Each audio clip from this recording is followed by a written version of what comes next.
Trevor the traction engine was enjoying his work in the vicarage orchard, birds were singing and apples were ripening on the trees. It was a lovely day. Hello, Trevor, said James. You look as bright and cheerful as my red paint. Oh, I am, replied Trevor. What's that noise? It's the bees, laughed Trevor. They're all in these boxy things called beehives. I'm taking them to the station. The vicar says his bees make good honey, and he's giving some of them to his friends. Just then, Boko, the diesel engine, hummed in. Take care, you two. Don't make the bees angry. They might sting you. James didn't like being told what to do by a diesel, and he buzzed away.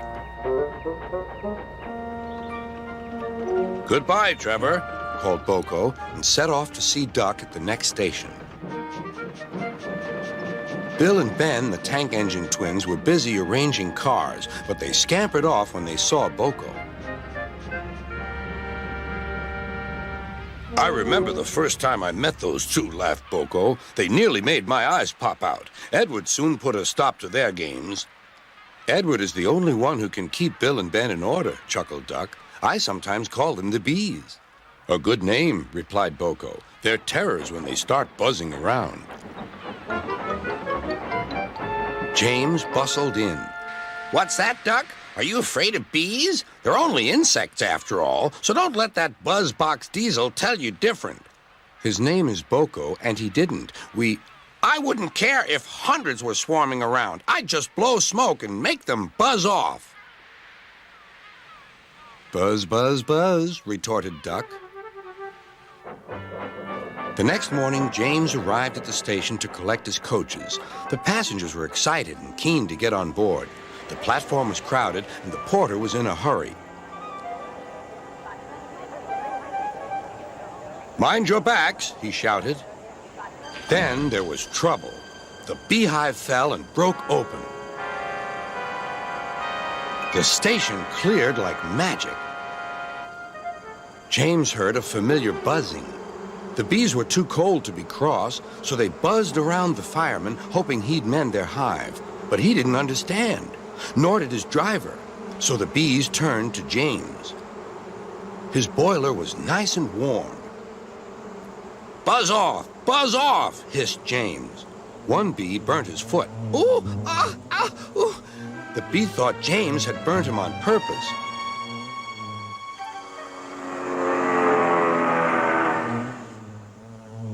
So it stung James right back on the nose.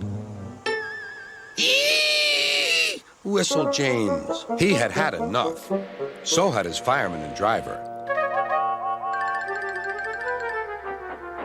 They didn't notice till too late that they had left all their coaches behind. They tried everything to get rid of the bees. First, they spun on the turntable, but to no avail. They tried washing them off, but the bees clung harder to James's warm boiler. Then they tried smoking them off by going through a long tunnel, but still the bees wouldn't go away. It's no good, James, said his driver. We'll just have to go back to the orchard and fetch another hive. James's reply was drowned by the sound of buzzing.